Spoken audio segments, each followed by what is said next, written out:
আসসালামু আলাইকুম। বিটিভি চট্টগ্রামের সংবাদে সবাইকে স্বাগত জানাচ্ছি জয়া শর্মা। প্রথমে এই সংবাদ শিরোনাম।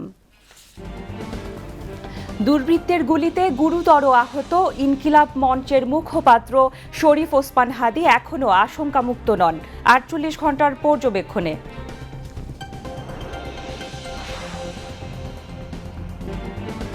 প্রধান উপদেষ্টা প্রফেসর মোহাম্মদ ইউনূসের সঙ্গে শরীফ ওসমান হাদির পরিবারের সদস্যদের সাক্ষাৎ, সর্বোত্তম চিকিৎসা নিশ্চিতের আশ্বাস প্রধান উপদেষ্টার।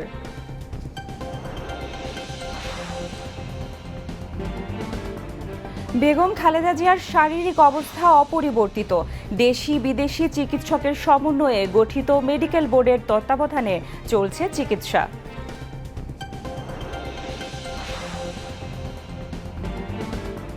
চলমান পরিস্থিতি নিয়ে প্রধান উপদেষ্টার সঙ্গে বিএনপি, জামায়াত ও এনসিপি নেতৃবৃন্দের বৈঠক। জুলাই অভ্যুত্থানকে নস্যাৎ করার সকল প্রচেষ্টার বিরুদ্ধে ঐক্যবদ্ধ থাকবে রাজনৈতিক দলগুলো। যুদ্ধবিধ্বস্ত গাজায় ঘূর্ণিঝড় বায়রনের প্রভাবে সৃষ্ট বন্যায় ১৪ জন নিহত, মানবেতর অবস্থায় লাখো ফিলিস্তিনি।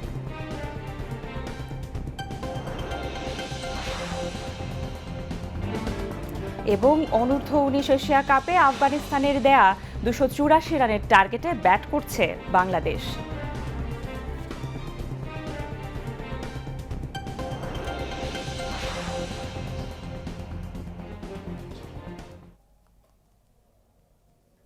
এতক্ষণ সংবাদ শিরোনাম শুনলেন, এবার বিস্তারিত। রাজধানীর এভারকেয়ার হাসপাতালে পর্যবেক্ষণে রয়েছেন ঢাকা ৮ আসনের সম্ভাব্য স্বতন্ত্র প্রার্থী শরীফ ওসমান হাদি। আজ সকালে ইনকিলাব মঞ্চের পক্ষ থেকে জানানো হয়েছে, ওসমান হাদি এখনও আশঙ্কামুক্ত নন। ৪৮ ঘণ্টা পার হওয়ার আগে তার শারীরিক অবস্থা নিয়ে নিশ্চিত করে কিছু বলা যাবে না। ত্রয়োদশ জাতীয় সংসদ নির্বাচনের তফসিল ঘোষণার পরদিন গতকাল শুক্রবার দুপুরে গুলিবিদ্ধ হন ইনকিলাব মঞ্চ নামের একটি সংগঠনের আহ্বায়ক ওসমান হাদি। আশঙ্কাজনক অবস্থায় তাকে প্রথমে ঢাকা মেডিকেল কলেজ হাসপাতালে চিকিৎসা দেওয়া হয়, পরে নেওয়া হয় রাজধানীর এভারকেয়ার হাসপাতালে। ইনকিলাব মঞ্চের সদস্য সচিব আবদুল্লাহ আল জাবের বলেন, ওসমান হাদির ইন্টারনাল রেসপন্স আছে, তিনি এখনও আশঙ্কামুক্ত নন। চিকিৎসকেরা ৪৮ ঘণ্টার পর্যবেক্ষণে রেখেছেন তাকে, তারা এর চেয়ে বেশি কিছু বলতে পারছেন না। এদিকে নির্বাচনের তফসিল ঘোষণার পরদিনই সম্ভাব্য স্বতন্ত্র প্রার্থীর উপর হামলার ঘটনায় বিভিন্ন রাজনৈতিক দল ও সংগঠন নিরাপত্তা পরিস্থিতি নিয়ে উদ্বেগ জানিয়েছে। বিএনপি, জামায়াতে ইসলামী সহ বিভিন্ন রাজনৈতিক দল এই ঘটনায় নিন্দা ও প্রতিবাদ জানিয়ে অবিলম্বে হামলাকারীদের গ্রেপ্তারের দাবি জানিয়েছে। প্রধান উপদেষ্টা প্রফেসর মোহাম্মদ ইউনূসের সঙ্গে সাক্ষাৎ করেছেন ইনকিলাব মঞ্চের মুখপাত্র ও ঢাকা ৮ আসনের সম্ভাব্য স্বতন্ত্র প্রার্থী শরীফ ওসমান হাদির পরিবারের সদস্যরা। আজ সকালে রাষ্ট্রীয় অতিথি ভবন যমুনায় ওসমান হাদির ভাই আবু বকর সিদ্দিক, বোন মাসুমা এবং ইনকিলাব মঞ্চের ৩ নেতা আবদুল্লাহ আল জাবের, ফাতিমা তাসনিম জুমা ও মোহাম্মদ বোরহান উদ্দিন প্রধান উপদেষ্টার সঙ্গে সাক্ষাৎ করেন। ওসমান হাদির সর্বোত্তম চিকিৎসা নিশ্চিতে সরকারের পক্ষ থেকে সব ধরনের ব্যবস্থা নেওয়া হচ্ছে জানিয়ে প্রধান উপদেষ্টা বলেন, সারা দেশ তার জন্য দোয়া করছে। তার সর্বোত্তম চিকিৎসা নিশ্চিতে সবাই চেষ্টা করছে। তার শারীরিক অবস্থা বিবেচনায় যদি দেশের বাইরে পাঠাতে হয়, যেখানে পাঠানোর প্রয়োজন হবে সরকার সেখানে তার চিকিৎসার ব্যবস্থা করবে। ওসমান হাদির বোন বলেন, সে ছোটবেলা থেকে দেশকে মনে প্রাণে ভালোবাসত। ছোটবেলা থেকে সে বিপ্লবী, বিদ্রোহী কবিতা তার প্রিয়। সে বিদ্রোহী কবিতা আবৃত্তি করতে ভালোবাসত। তার একটি ১০ মাসের সন্তান আছে। হাদি আমাদের মেরুদণ্ড। দ্রুততম সময়ের মধ্যে গ্রেপ্তারের দাবি জানিয়ে ইনকিলাব মঞ্চের নেতা জাবের বলেন, ৫ই অগাস্টের পর অনেকে বাসায় ফিরে গিয়েছিল, ওসমান হাদি বাসায় ফিরে যায়নি। সে জুলাই বিপ্লবকে ধারণ করত এবং জুলাই বিপ্লবের জন্য দিনরাত কাজ করত। জুলাই যোদ্ধাদের সার্বিক নিরাপত্তা নিশ্চিত করতে সরকারকে ব্যবস্থা নেওয়ার দাবি জানিয়েছেন ফাতেমা তাসনিম জুমা। এমন নৃশংস হামলার সাথে যারা জড়িত তাদের পুরো চক্রকে চিহ্নিত করে বিচারের আওতায় আনা হবে জানিয়ে প্রধান উপদেষ্টা বলেন, দ্রুততম সময়ের মধ্যে অপরাধীদের গ্রেপ্তারে আইনশৃঙ্খলা বাহিনী সক্রিয়ভাবে কাজ করছে। এই ঘটনার আদ্যোপান্ত বিশ্লেষণ করে পূর্ণাঙ্গ তদন্তের জন্য ইতোমধ্যে নির্দেশ দেওয়া হয়েছে। এ সময় আইন উপদেষ্টা আসিফ নজরুল, পরিবেশ, বন ও জলবায়ু উপদেষ্টা রিজওয়ানা হাসান, শিল্প উপদেষ্টা আদিলুর রহমান খান ও জাতীয় নিরাপত্তা উপদেষ্টা খলিলুর রহমান উপস্থিত ছিলেন। ইনকিলাব মঞ্চের মুখপাত্র শরীফ ওসমান হাদিকে গুলি করা একজনকে শনাক্ত করা হয়েছে। শিগগিরই গ্রেপ্তার করা হবে। আজ সকালে রাজধানীর রাজারবাগে অবসরপ্রাপ্ত পুলিশ কর্মকর্তা কল্যাণ সমিতির বার্ষিক সাধারণ সভা শেষে কথা বলেন ডিএমপি কমিশনার শেখ মোহাম্মদ সাজ্জাদ আলী। তিনি বলেন, এ ঘটনার তদন্ত চলছে, এখনই বেশি কিছু বলা যাচ্ছে না। সংসদ নির্বাচনে প্রার্থীদের নিরাপত্তার বিষয়ে ব্যবস্থা নেওয়া হচ্ছে বলেও জানান ডিএমপি কমিশনার। প্রাইম টার্গেটকে খুঁজতেছি এবং আপনারা বাই দিস টাইম নামও জেনে গেছেন, আমরা মিডিয়াতেও দিয়ে দিছি। প্রাইম টার্গেটকে খুঁজতেছি, এখনো 24 ঘন্টা পার হয় নাই। হোপফুলি আমরা এটা হিট করতে পারবো। দিছি, আমরা তাকে খুঁজতেছি, জনগণের সহযোগিতা চাইছি। হোপফুলি আমরা এটা ডিটেক্ট করে ফেলাবো ইনশাআল্লাহ। এভারকেয়ার হাসপাতালে চিকিৎসাধীন সাবেক প্রধানমন্ত্রী বিএনপি চেয়ারপারসন বেগম খালেদা জিয়ার অবস্থার কোনো পরিবর্তন হয়নি। খালেদা জিয়ার শরীরে গুরুতর ইনফেকশনের কারণে তাকে উন্নত অ্যান্টিবায়োটিক ও অ্যান্টিফাঙ্গাল চিকিৎসা দেওয়া হচ্ছে। গতকাল মেডিকেল বোর্ডের একটি সূত্র জানায়, দেশি বিদেশি বিশেষজ্ঞ চিকিৎসকদের সমন্বয়ে গঠিত মেডিকেল বোর্ড প্রতিদিন বেগম খালেদা জিয়ার শারীরিক অবস্থা নিবিড়ভাবে পর্যবেক্ষণ করে তার চিকিৎসা দিয়ে আসছেন। শরীরে গুরুতর ইনফেকশনের কারণে তাকে উন্নত অ্যান্টিবায়োটিক ও অ্যান্টিফাঙ্গাল চিকিৎসা দেওয়া হচ্ছে। কিডনির কার্যক্ষমতা বন্ধ হয়ে যাওয়ায় তার ডায়ালাসিস শুরু করা হয়। গতকালও ডায়ালাসিস দিতে হয়েছে। ইনকিলাব মঞ্চের মুখপাত্র ও ঢাকা ৮ আসনের সম্ভাব্য স্বতন্ত্র প্রার্থী শরীফ ওসমান হাদির উপর হামলাকে জুলাই অভ্যুত্থান নস্যাৎ করার ষড়যন্ত্রের অংশ হিসেবে অবহিত করে রাজনৈতিক দলের নেতারা বলেছেন, এই অভ্যুত্থানকে নস্যাৎ করার সকল প্রচেষ্টা রুখে দিতে রাজনৈতিক দলগুলো ঐক্যবদ্ধ অবস্থানে রয়েছে। আজ রাষ্ট্রীয় অতিথি ভবন যমুনায় প্রধান উপদেষ্টা প্রফেসর মোহাম্মদ ইউনূসের নেতৃত্বে অনুষ্ঠিত এক বৈঠকে এই প্রতিশ্রুতি ব্যক্ত করেন বাংলাদেশ জাতীয়তাবাদী দল বিএনপি, বাংলাদেশ জামায়াতে ইসলামী ও জাতীয় নাগরিক পার্টি এনসিপির নেতারা। বৈঠকে বিএনপির স্থায়ী কমিটির সদস্য সালাউদ্দিন আহমেদ ও হাফিজ উদ্দিন আহমেদ, জামায়াতের সেক্রেটারি জেনারেল মিয়া গোলাম পরোয়ার ও সহকারী সেক্রেটারি জেনারেল অ্যাডভোকেট এহসানুল মাহবুব জুবায়ের, এনসিপির আহ্বায়ক নাহিদ ইসলাম ও দক্ষিণাঞ্চলের মুখ্য সংগঠক হাসনাত আবদুল্লাহ, ইনকিলাব মঞ্চের সদস্য সচিব আবদুল্লাহ আল জাবের এবং আইন উপদেষ্টা আসিফ নজরুল অংশগ্রহণ করেন। বৈঠকে প্রধান উপদেষ্টা বলেন, ওসমান হাদির উপর হামলা পূর্ব পরিকল্পিত ও গভীর ষড়যন্ত্রের অংশ। এর পেছনে বিরাট শক্তি কাজ করছে। তিনি বলেন, ষড়যন্ত্রকারীদের উদ্দেশ্য হচ্ছে নির্বাচনটি না হতে দেওয়া। এই আক্রমণটি খুবই সিম্বলিক। তারা তাদের শক্তি প্রদর্শন করতে চায়, নির্বাচনের সব আয়োজন ভেস্তে দিতে চায়। এগুলোকে ঐক্যবদ্ধভাবে মোকাবেলা করতে হবে। তিনি বলেন, এখন পর্যন্ত যে তথ্য পাওয়া গেছে তাতে মনে হচ্ছে ষড়যন্ত্রকারীরা তাদের নেটওয়ার্ক বিস্তৃত করেছে। তারা প্রশিক্ষিত শুটার নিয়ে মাঠে নেমেছে। বিএনপি নেতা সালাউদ্দিন আহমেদ বলেন, এই পরিস্থিতিতে সকলকে অবশ্যই ঐক্যবদ্ধ থাকতে হবে, পরস্পরের দোষারোপ থেকে বিরত থাকতে হবে। তিনি বলেন, ষড়যন্ত্রের বিরুদ্ধে ঐক্যবদ্ধভাবে আওয়াজ তুলতে হবে, কোনো ধরনের অপশক্তিকে বরদাস্ত করা হবে না। সালাউদ্দিন আরও বলেন, আমাদের মধ্যে যতই রাজনৈতিক বক্তব্যের বিরোধিতা থাকুক না কেন, জাতির স্বার্থে এবং জুলাইয়ের স্বার্থে সকলকে ঐক্যবদ্ধ থাকতেই হবে। অবৈধ অস্ত্র উদ্ধার এবং ষড়যন্ত্রকারীদের বিরুদ্ধে অভিযান জোরদার করার পরামর্শ দেন তিনি। জামায়াত নেতা গোলাম পরোয়ার বলেন, সাম্প্রতিক সময়ে আমাদের নানা বক্তব্য একে অন্যকে দোষারোপ করার প্রবণতা বাড়িয়েছে, যার ফলে বিরোধীরা সুযোগ পেয়েছে। আমাদের পূর্বের ন্যায় ঐক্যবদ্ধ থাকতে হবে। তিনি বলেন, ক্ষুদ্র দলীয় স্বার্থে একে অন্যকে প্রতিপক্ষ বানিয়ে ফেলেছি। জাতিকে বিভক্ত করে এমন কথা আমরা কেন বলবো? সব দলকে তাদের কমিটমেন্ট ঠিক করতে হবে। এনসিপি প্রধান নাহিদ ইসলাম বলেন, জুলাই অভ্যুত্থানের পর থেকেই কিছু লোক এই অভ্যুত্থানকে খাটো করার জন্য নানা অপতৎপরতা চালিয়ে আসছে। তিনি বলেন, সুসংগঠিতভাবে জুলাইয়ের বিরুদ্ধে ক্যাম্পেইন চলছে। মিডিয়া ও প্রশাসনের নানা স্তরে এই কাজ হচ্ছে। নির্বাচনের পর যারা ক্ষমতায় আসবে তারাও এর ভুক্তভোগী হবে। কেউই একা সরকার চালাতে পারবে না। তিনি বলেন, জুলাই অভ্যুত্থান নিয়ে মিডিয়া ও সামাজিক যোগাযোগ মাধ্যমে এমন ন্যারেটিভ তৈরি করা হচ্ছে যাতে মনে হয় যারা অভ্যুত্থান করেছে তারা অপরাধ করেছে। আওয়ামী লীগ ও জাতীয় পার্টিকে নর্মালাইজ করতে নানা চেষ্টা চলছে। টিভি টক শোতে তারা নিয়মিত অংশ নিচ্ছে, প্রশাসনের বিভিন্ন জায়গায় বৈঠক করছে, বিশ্ববিদ্যালয়গুলোতে মিলিত হচ্ছে এবং আদালত প্রাঙ্গণে স্লোগান দিচ্ছে। তিনি বলেন, ষড়যন্ত্রকারীরা আমাদের অনৈক্যকে পরাজয় হিসেবে দেখছে। তারা ভারতে বসে যা ইচ্ছা তাই করছে, আর আমরা কিছুই করতে পারছি না। নাহিদ ইসলাম আরও বলেন, বুদ্ধিজীবী বেশে, সাংস্কৃতিক কর্মী বেশে আওয়ামী লীগের উদ্দেশ্য বাস্তবায়নকারীদের থামাতে হবে, এ বিষয়ে ব্যবস্থা নিতে হবে। প্রধান উপদেষ্টা বলেন, শুধু সরকার নয়, সবাইকে শক্ত থাকতে হবে, নিজেদের মধ্যে যেন দ্বন্দ্ব ছড়িয়ে না পড়ে সেদিকে খেয়াল রাখতে হবে। রাজনৈতিক বক্তব্য থাকবে, কিন্তু কাউকে শত্রু ভাবা বা আক্রমণ করার সংস্কৃতি থেকে সরে আসতে হবে। তিনি বলেন, নির্বাচনের সময় উত্তেজনা সৃষ্টি হয়, তবে মাথায় রাখতে হবে এটি যেন একটি নির্দিষ্ট মাত্রার মধ্যে নিয়ন্ত্রণে থাকে। আসিফ নজরুল বলেন, রাজনৈতিক দলগুলোর মধ্যে হানাহানি শুরু হওয়ার পর থেকেই আওয়ামী লীগ শক্তিশালী হয়েছে। রাজনৈতিক দলগুলোকে ঐক্যবদ্ধ থাকার আহ্বান জানিয়ে তিনি বলেন, শুধু দলীয় স্বার্থ নয়, জাতীয় স্বার্থের বিষয়েও সজাগ থাকতে হবে। ঢাকা ৮ আসনের সম্ভাব্য স্বতন্ত্র প্রার্থী ও ইনকিলাব মঞ্চের আহ্বায়ক শরীফ ওসমান হাদির উপর হামলা প্রকৃতপক্ষে বাংলাদেশের উপরে হামলা বলে আখ্যায়িত করেছেন বিএনপির স্থায়ী কমিটির সদস্য সালাউদ্দিন আহমেদ।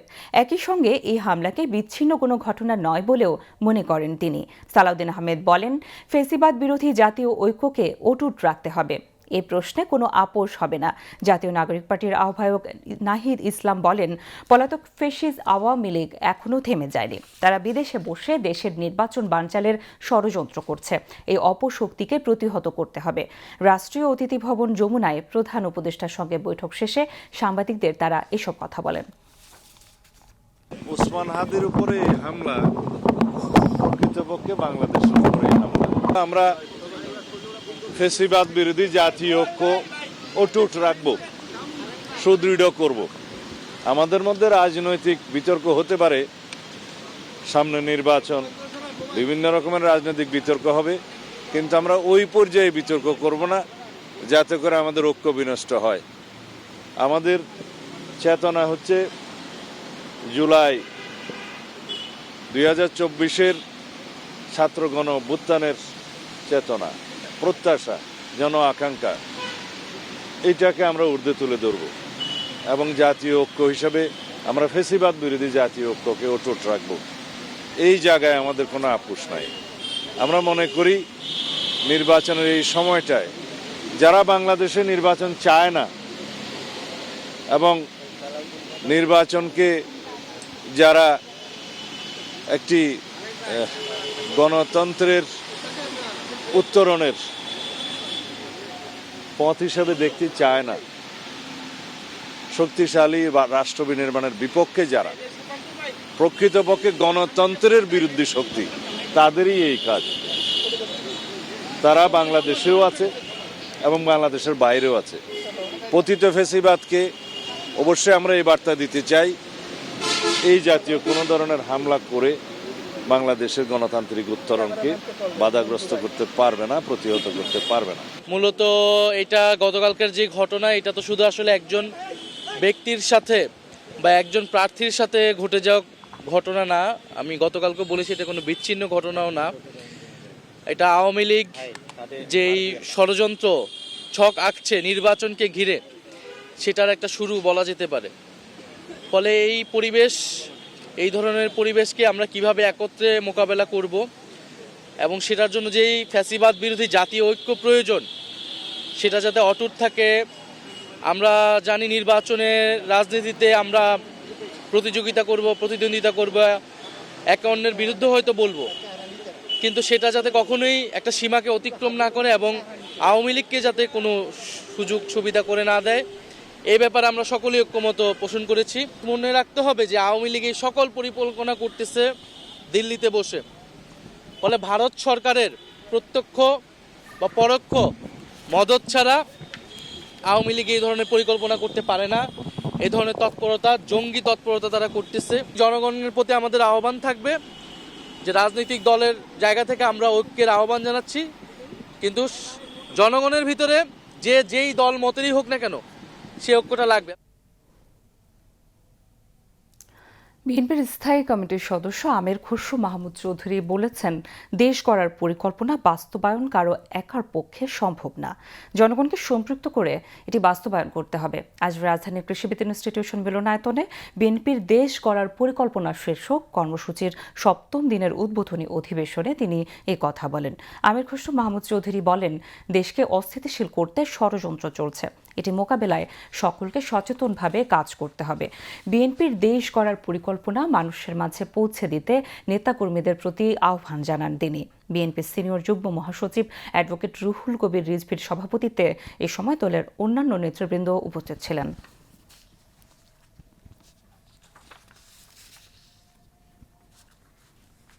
বাংলাদেশের মানুষের মনোজগতে যে পরিবর্তন হয়েছে তার প্রতিফলন করার, সেটা যে আমরা ধারণ করেছি এবং ধারণ করে এটা যে আমরা বাস্তবায়ন করতে যাচ্ছি আগামী দিনে, তার জন্য প্রথমে আমাদেরকে দেশ গড়ার প্রকল্প ধারণ করতে হবে নিজেদের মধ্যে। আমাদেরকে বুঝতে হবে, কারণ আমরা কিন্তু দেশ গড়ার পার্টনার। আমাদেরকে এই পার্টনারশিপ যদি বিল্ড করতে হয়, প্রথমে আমাদেরকে অন্তরে ধারণ করে জনগণকে সম্পৃক্ত করে এই পরিকল্পনা বাস্তবায়ন করতে হবে। বিজয়ের মাস ডিসেম্বরের ১৩তম দিন আজ। দীর্ঘ স্বাধিকার আন্দোলনের ধারাবাহিকতায় ১৯৭১ সালের ২৬শে মার্চ স্বাধীনতা অর্জনের লক্ষ্যে শুরু হয় মহান মুক্তিযুদ্ধ। ৯ মাস দেশের সর্বত্র চলে রক্তক্ষয়ী সংগ্রাম। লাখো শহীদের রক্তের বিনিময়ে অর্জিত হয় কাঙ্ক্ষিত স্বাধীনতা। ৭১-এর এদিনে চারদিক দিয়েই মুক্তিবাহিনী ও মিত্রবাহিনী ঢাকাকে ঘিরে ফেলে। পাকিস্তানকে রক্ষায় মরিয়া মার্কিন চীনের কূটনৈতিক শেষ চেষ্টাও এদিন ব্যর্থ করে দেয় সোভিয়েত ইউনিয়ন। দিনার সুলতানার প্রতিবেদন। ১৯৭১-এর ১৩ই ডিসেম্বর, একমাত্র ঢাকা ছাড়া গোটা দেশ তখন বাঙালিদের নিয়ন্ত্রণে। এদিন পূর্ব ও উত্তর দিক থেকে বীর মুক্তিযোদ্ধা ও তাদের সহযোগী মিত্রবাহিনী ঢাকার প্রায় ১৫ মাইলের মধ্যে পৌঁছে যায়। পশ্চিমা অবস্থান নেয় মিত্রবাহিনী। টাঙ্গাইলে নামে মিত্রবাহিনীর ৩৬ সেনারা। অন্যদিকে লেফটেন্যান্ট কর্নেল শফিউল্লাহর এস ফোর্স ঢাকার উপকণ্ঠে ডেমরা পৌঁছায়। চারিদিক দিয়ে মুক্তিবাহিনী ও মিত্রবাহিনী ঢাকা ঘিরে ফেলে। এ সময় জানমালের ক্ষতি কমাতে মিত্রবাহিনী পাকিস্তানি সেনাবাহিনীকে আত্মসমর্পণের জন্য চাপ দেয়। ভারতীয় বিমান বাহিনী ২ দিন বিরতি দিয়ে এদিনে আবার ঢাকায় ব্যাপক বোমাবর্ষণ শুরু করে। অন্যদিকে ঢাকা ঘিরে রাখা মিত্রবাহিনী ব্যাপক গোলাবর্ষণ শুরু করে। ফলে প্রাণ বাঁচাতে ঢাকায় আটকে পড়া পাকিস্তানি বাহিনী আত্মসমর্পণের প্রস্তুতি নিতে শুরু করে। সৈয়দপুরে আত্মসমর্পণ করে ৪৮ পাঞ্জাব রেজিমেন্টের অধিনায়ক সহ ১৬০ জন পাকিস্তানি সেনা। এরপর বিভিন্ন অঞ্চলে দলে দলে পাকিস্তানি সৈন্যরা আত্মসমর্পণ শুরু করে দেয়। ৭১-এর আজকের দিনে কুমিল্লার ময়নামতিতেই ১,১১৪ জন পাকিস্তানি সৈন্য আত্মসমর্পণ করে। ঢাকার দিকে অ্যাডভান্স করতেছে এবং অ্যাডভান্স করাটা ১৩ তারিখ সকালে কোথায়? তারা ডেবরায়, তারা হচ্ছে ধামরাই, এবং তখন কিন্তু পাকিস্তান আর্মি কিন্তু ওইসব যেগুলি অনেকগুলো অপারেশনের পর এটা সম্ভব হয়েছে। রেল লাইন তুলে ফেলা, ব্রিজ ভেঙে ফেলা, শুভপুর ব্রিজ সব ভেঙে ফেলা, তারপরে রেডিও স্টেশন, রিলে স্টেশন সাভারের জাহাঙ্গীরনগর ইউনিভার্সিটির কাছে, যেটা পরবর্তীতে জাহাঙ্গীরনগর, সেটা ধ্বংস করে ফেলা। এই ঢাকায় ইউএসআইএস এর ইনফরমেশন সেন্টারকে বোম্বার্ডমেন্ট, আজিমপুর ইলেকট্রিক সাবস্টেশনকে বোম্বার্ডমেন্ট, এইরকম একটা অবস্থায় যেটা ঘটলো যে পুরো জায়গাটা, শুধু ঢাকাটা মধ্যে ওরা কনসেন্ট্রেটেড হচ্ছে, কিন্তু এর মধ্যে অনেকে আসতেও পারে নাই। এবং তারা যখনই চলে যাচ্ছে, ওই পোশাকের সবাইকে দেখে অন্য ট্রুপসরা ভয় পেয়েছে, তাদেরকে বলছে পালাও, আমাদের আর কোনো রাস্তা নাই। এদিন পাকিস্তানকে রক্ষায় মরিয়া যুক্তরাষ্ট্র ও চীনের কূটনৈতিক শেষ চেষ্টাও ব্যর্থ করে দেয় সোভিয়েত ইউনিয়ন। এ নিয়ে জাতিসংঘের নিরাপত্তা পরিষদে যুদ্ধবিরতি প্রস্তাবের বিরুদ্ধে তৃতীয়বারের মতো ভেটো দেয় রাশিয়া। এদিন বঙ্গোপসাগরের দিকে যাত্রা শুরু করে মার্কিন যুক্তরাষ্ট্রের ৭ম নৌবহর। আমেরিকার অনেক ক্লাসিফাইড ডকুমেন্টস ওরা ওপেন করে দিয়েছে, এবং ওপেন করে দেওয়ার ফলে যেটা ঘটেছে, এইটা বেরিয়ে গেছে যে ১৩ তারিখ তারা শেষ একটা মুভ নেয়। কেন? তারা ভেবেছিল যে আর যুদ্ধে পারবো না, কিন্তু এখন যদি ইন্টারন্যাশনাল একটা মুভ নিয়ে এটা সিজ ফায়ার করে দিতে পারি, তাহলে পাকিস্তান টিকে গেল। তাদের পাকিস্তানকে টেকানোর দরকার ছিল তাদের বিশ্বাস অনুযায়ী, কারণ ভারত গণ্ডগোল করবে, এটা আমেরিকানদের বিশ্বাস অথবা পাকিস্তানের বিশ্বাস, চীনেরও সেটা। কিন্তু সোভিয়েত ইউনিয়ন তখন তো একটা প্যাক্টে চলে গেছে এর সঙ্গে, তার অনেক আগে ইন্দিরা গান্ধীর সঙ্গে। স্যাম মানেকশ এখন রাজি হয়েছেন ৫ তারিখই, তাদের ৩ তারিখে অপারেশন শুরু হয়ে গেছে প্রত্যক্ষভাবে। তো ১৩ তারিখে এসে যেটা হলো, ওইটাকে সোভিয়েত ইউনিয়ন এগেইন ভ্যাটোড। নিশ্চিত পরাজয় দেখে বাঙালি জাতিকে মেধাশূন্য করতে পাকিস্তানি বাহিনী ও তাদের এদেশীয় দূষররা শিক্ষক, সাংবাদিক, বিজ্ঞানী, চিকিৎসক সহ বুদ্ধিজীবীদের ঘৃণ্য হত্যাকাণ্ডের পরিকল্পনা করে। অন্যদিকে বিভিন্ন এলাকা পাকিস্তানি দখলমুক্ত হওয়ায় রাস্তায় বেরিয়ে উল্লাস শুরু করেন প্রায় 9 মাস অবরুদ্ধ থাকা সাধারণ মানুষ। দিনার সুলতানা, বিটিভি নিউজ। স্বাস্থ্য ও পরিবার পরিকল্পনা উপদেষ্টা নূরজাহান বেগম বলেছেন, দেশের চিকিৎসা ক্ষেত্রে ঘাটতি পূরণে মেডিকেল ও নার্সিং শিক্ষা প্রতিষ্ঠানগুলোকে দক্ষ ও পেশাদার জনবল সৃষ্টিতে ভূমিকা রাখতে হবে। দুপুরে নগরের কাট্টলীর রাসমণিঘাটের কাছে চট্টগ্রাম হার্ট ফাউন্ডেশন হাসপাতাল ও নার্সিং ইনস্টিটিউটের ভবন নির্মাণ কাজ উদ্বোধনকালে তিনি এ কথা বলেন। স্বাস্থ্য উপদেষ্টা বলেন, চিকিৎসা দেওয়ার আগে রোগীদের মোটিভেশন করতে হবে। জনগণকে সচেতন করতে না পারলে সারা দেশকে হাসপাতাল বানালেও কাজ হবে না। চট্টগ্রাম হার্ট ফাউন্ডেশনের প্রেসিডেন্ট এম এ সালামের সভাপতিত্বে ও vice president S M Abu তৈয়বের সঞ্চালনায় উদ্বোধনী অনুষ্ঠানে অন্যান্যের মধ্যে দৈনিক আজাদীর সম্পাদক এম এ মালেক, হার্ট ফাউন্ডেশনের life member Khondokar Belayet Hossain, secretary অধ্যাপক প্রবীর কুমার দাস, উন্নয়ন কমিটির সমন্বয়কারী মোহাম্মদ নাসির উদ্দিন, চট্টগ্রাম চেম্বারের সাবেক সভাপতি আমির হুমায়ুন মাহমুদ চৌধুরী সহ সংশ্লিষ্টরা বক্তব্য রাখেন। এর আগে সকালে স্বাস্থ্য উপদেষ্টা নূরজাহান বেগম চট্টগ্রাম লায়ন্স চক্ষু হাসপাতাল ও চট্টগ্রাম কিডনি ফাউন্ডেশন হাসপাতাল পরিদর্শন করেন। এবার আন্তর্জাতিক সংবাদ।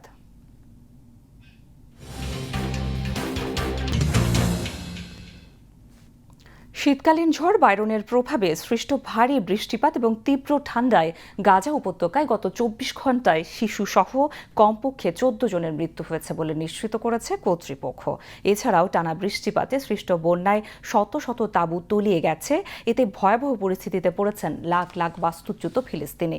ফিলিস্তিনের স্বরাষ্ট্র ও জাতীয় নিরাপত্তা মন্ত্রণালয় জানিয়েছে, বুধবার ভোর থেকে একটানা বৃষ্টিপাতের ফলে গাজার একাধিক আশ্রয় শিবিরে বাস্তুচ্যুত ফিলিস্তিনিদের তাঁবুগুলো প্লাবিত হয়েছে। এর ফলে ইসরায়েলের 2 বছরের গণহত্যার কারণে ইতোমধ্যে বাস্তুচ্যুত প্রায় 7,95,000 মানুষের অবস্থা আরও খারাপ হয়ে যায়। আন্তর্জাতিক অভিবাসন সংস্থা IOM শুক্রবার এক বিবৃতিতে জানিয়েছে, ভারী বৃষ্টিপাতের ফলে শত শত আশ্রয় শিবির প্লাবিত হয়েছে, যেখানে মাঝারি বৃষ্টিপাতও দ্রুত বিপজ্জনক হয়ে উঠতে পারে। জাতিসংঘ সাধারণ পরিষদ বিপুল ভোটে একটি প্রস্তাব সমর্থন করেছে, যাতে ইসরায়েলকে গাজা উপত্যকায় নির্বিঘ্ন মানবিক সহায়তা প্রবেশের অনুমতি দেওয়ার আহ্বান জানিয়েছে। একই সঙ্গে জাতিসংঘের স্থাপনাগুলোতে হামলা বন্ধ করতে এবং দখলদার শক্তি হিসেবে আন্তর্জাতিক আইনের অধীনে তার দায়িত্ব পালন করতে বলা হয়েছে। শুক্রবার অনুষ্ঠিত এই ভোটটি আন্তর্জাতিক বিচার আদালতের অক্টোবর মাসে দেওয়া এক পরামর্শমূলক মতামতের প্রেক্ষিতে আসে, যেখানে জাতিসংঘ সনদ ও মানবিক আইনের আওতায় ইসরায়েলের দায়িত্বসমূহ স্পষ্টভাবে তুলে ধরা হয়েছিল। অক্টোবরে কার্যকর হওয়া যুক্তরাষ্ট্রের মধ্যস্থতায় সম্পাদিত যুদ্ধবিরতির অংশ হিসেবে যে পরিমাণ মানবিক সহায়তা গাজায় প্রবেশের কথা ছিল, ইসরায়েল বাস্তবে তার কেবল একটি ক্ষুদ্র অংশই প্রবেশ করতে দিয়েছে। নরওয়ে ও আরও 1 ডজনের বেশি দেশের উদ্যোগে উত্থাপিত এই প্রস্তাবের পক্ষে ভোট দিয়েছে 139টি দেশ। এর বিপক্ষে ভোট দিয়েছে মাত্র 12টি দেশ। এর মধ্যে ইসরায়েল ও যুক্তরাষ্ট্র রয়েছে এবং 19টি দেশ ভোটদানে বিরত থাকে। যুদ্ধবিরতি চুক্তি লঙ্ঘন করে দক্ষিণ লেবাননে ফের হামলা চালিয়েছে ইসরায়েলি সেনাবাহিনী। এক প্রতিবেদনে এ তথ্য জানিয়েছে বার্তা সংস্থা মেহের। আল জাজিরার প্রতিবেদনে বলা হয়, ইসরায়েলি দখলদার বাহিনী দক্ষিণ লেবাননের বিভিন্ন এলাকায় আর্টিলারি হামলা চালায়। এর মধ্যে আল আজানি এলাকা এবং আল মাজেদিয়ার আশেপাশে গোলাবর্ষণের তথ্য পাওয়া গেছে। পৃথক আরেক ঘটনায় দক্ষিণ লেবাননের রাস আল নাকুরা উপকূলে লেবানিজ জেলেদের নৌকার দিকে ইসরায়েলি নৌযান থেকে গুলি ছোড়া হয়। এছাড়া একটি ইসরায়েলি বিমান লেবানিজ একটি মাছ ধরার নৌকার কাছে বোমা নিক্ষেপ করে, যা যুদ্ধবিরতি চুক্তির আরেকটি স্পষ্ট লঙ্ঘন বলে বিবেচিত হচ্ছে। সীমান্ত এলাকায় সব ধরনের গোলাবর্ষণ বন্ধ করতে সম্মত হয়েছে থাইল্যান্ড ও কম্বোডিয়া। মার্কিন প্রেসিডেন্ট ডোনাল্ড ট্রাম্পের এই ঘোষণার কয়েক ঘণ্টা পরই থাইল্যান্ড বোমা বর্ষণ অব্যাহত রেখেছে বলে অভিযোগ করেছে কম্বোডিয়া। কম্বোডিয়ার প্রতিরক্ষা মন্ত্রণালয় জানিয়েছে, 13 ডিসেম্বর থাই সামরিক বাহিনী 2টি F-16 যুদ্ধ বিমান ব্যবহার করে বিভিন্ন লক্ষ্যবস্তুতে 7টি বোমা নিক্ষেপ করেছে। বিস্তারিত জাকিয়া জামান আনিকার ডেস্ক রিপোর্টে। থাইল্যান্ড ও কম্বোডিয়া তাদের মধ্যে চলতে থাকা সংঘাত বন্ধে রাজি আছে। মার্কিন প্রেসিডেন্ট ডোনাল্ড ট্রাম্পের এমন ঘোষণার কয়েক ঘণ্টা পর কম্বোডিয়া জানিয়েছে, তাদের ভূখণ্ডে থাইল্যান্ড এখনও বোমাবর্ষণ চালিয়ে যাচ্ছে। দক্ষিণ পূর্ব এশিয়ার এই প্রতিবেশী দেশ দুটোর মধ্যে সংঘাত একটি সাম্প্রতিক চিত্র।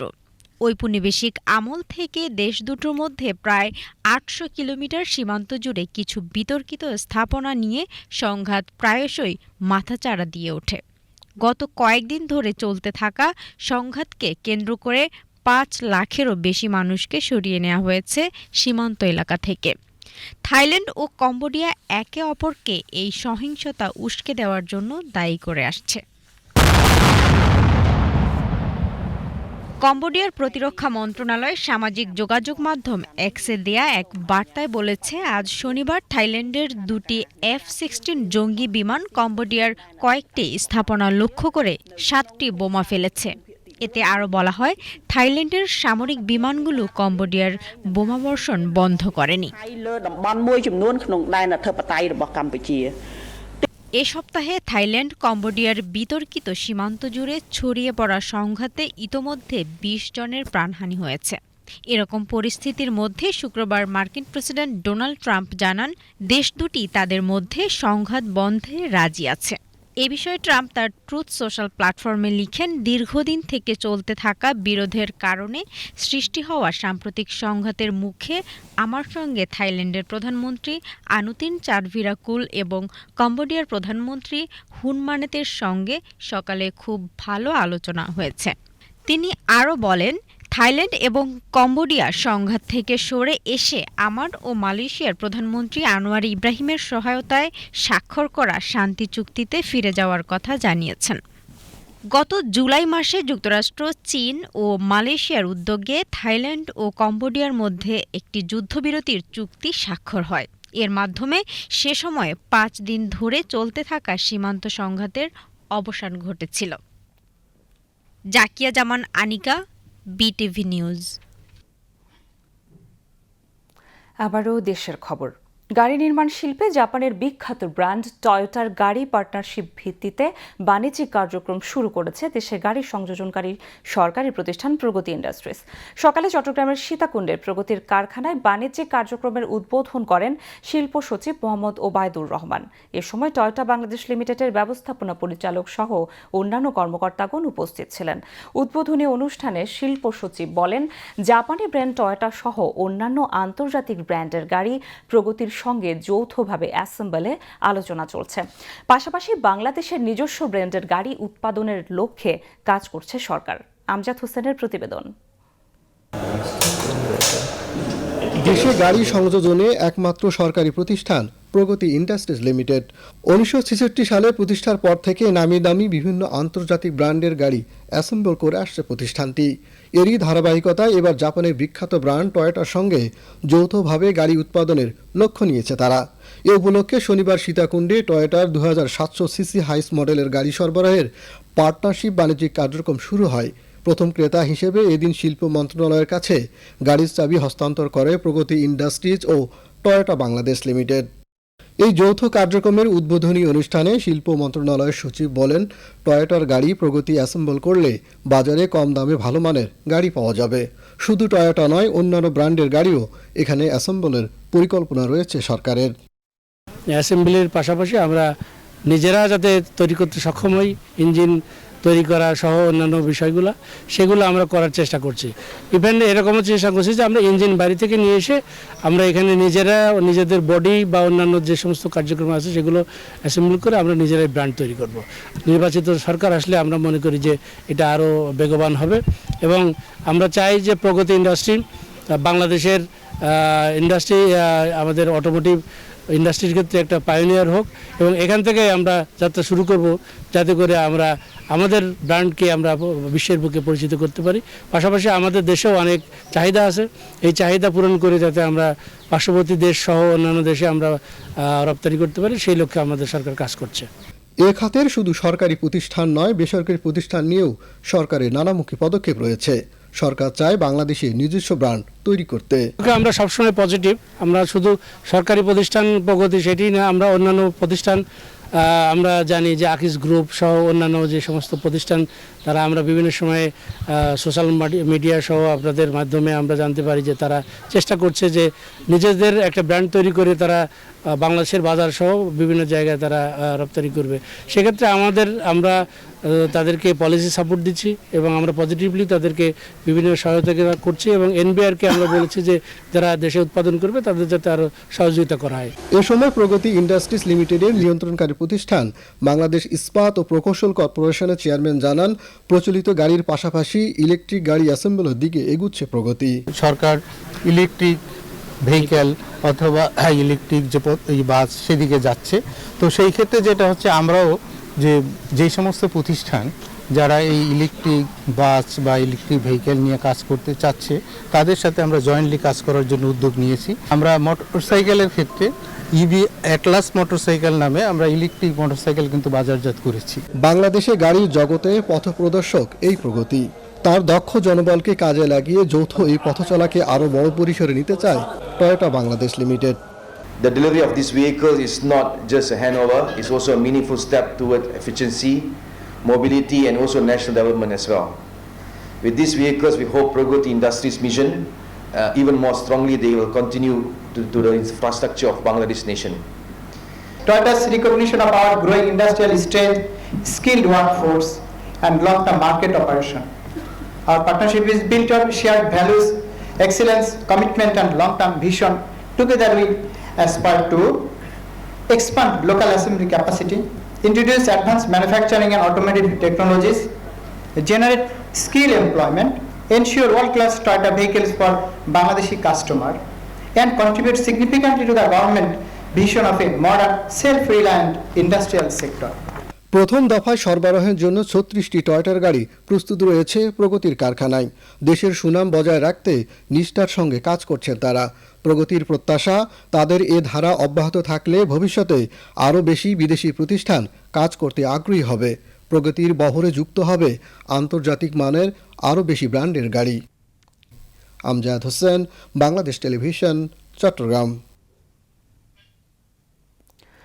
বাংলাদেশ মেরিন একাডেমিতে ৫৯তম ব্যাচে নটিক্যাল ও ইঞ্জিনিয়ারিং শাখায় ১১ নারী সহ ১৬০ জন ক্যাডেট গ্র্যাজুয়েশন সম্পন্ন করেছে। এই উপলক্ষে আজ চট্টগ্রামে মেরিন একাডেমির প্যারেড গ্রাউন্ডে শিক্ষা সমাপনী কুচকাওয়াজ অনুষ্ঠিত হয়। নৌপরিবহন সচিব ডক্টর নুরুন নাহার চৌধুরী অনুষ্ঠানে প্রধান অতিথি হিসেবে কুচকাওয়াজ পরিদর্শন ও ক্যাডেটদের সালাম গ্রহণ করেন। পরে তিনি কৃতি ক্যাডেটদের হাতে পদক তুলে দেন। সর্বোচ্চ কৃতিত্বের জন্য ক্যাডেট মিফতাহুল ইসলাম রাষ্ট্রপতি স্বর্ণপদক অর্জন করেন। অনুষ্ঠানে নৌপরিবহন সচিব বলেন, ৬ দশকেরও বেশি সময় ধরে দক্ষ ও প্রশিক্ষিত জনবল সৃষ্টিতে বাংলাদেশ মেরিন একাডেমি সততা, নিষ্ঠা ও পেশাদারিত্বের সাথে মেরিটাইম সেক্টরে এক অনন্য অধ্যায় রচনা করেছে। তিনি বলেন, মেরিন একাডেমিকে অবকাঠামোগত উন্নয়নের মাধ্যমে আন্তর্জাতিক মানসম্পন্ন প্রশিক্ষণ প্রতিষ্ঠানে রূপান্তরের লক্ষ্যে সরকারি অর্থায়নে ১১৫ কোটি টাকার প্রকল্পের কাজ শুরু হয়েছে। অনুষ্ঠানে পদস্থ সামরিক ও বেসামরিক কর্মকর্তা এবং বেসরকারি মেরিটাইম সেক্টরের বিভিন্ন প্রতিষ্ঠানের প্রতিনিধিরা উপস্থিত ছিলেন।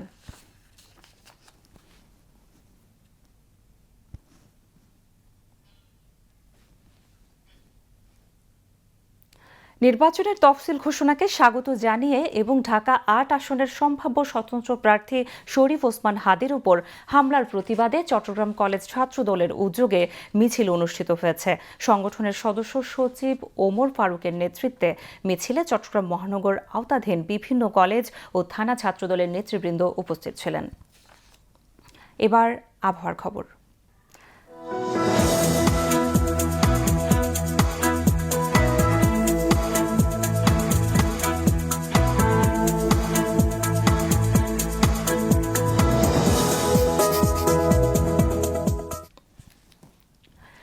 পতেঙ্গা আবহাওয়া অফিস জানিয়েছে, আগামীকাল সন্ধ্যা ৬টা পর্যন্ত চট্টগ্রাম এবং পার্শ্ববর্তী এলাকায় আকাশ অস্থায়ীভাবে আংশিক মেঘলা সহ আবহাওয়া শুষ্ক থাকতে পারে। সেই সাথে ভোরের দিকে নদী অববাহিকা ও তৎসংলগ্ন এলাকার কোথাও কোথাও হালকা কুয়াশা বিরাজ করতে পারে।